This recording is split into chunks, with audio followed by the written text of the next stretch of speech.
నమస్కారం ఘంటారావానికి స్వాగతం. ముందుగా ప్రధానాంశాలు.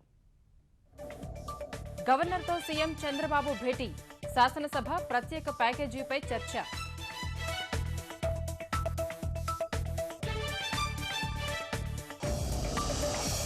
భారీ నష్టాల్లో స్టాక్ మార్కెట్లు, 400 పాయింట్లు పడిపోయిన సెన్సెక్స్.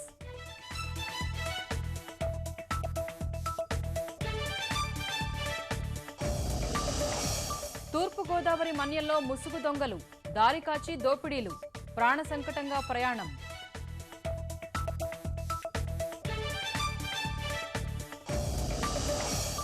దివ్యాంగుల పాలిట ఆశాదీపాలుగా ప్రత్యేక పాఠశాలలు, చిన్నారుల భవితకు చక్కని మార్గం చూపుతున్న ఉపాధ్యాయులు.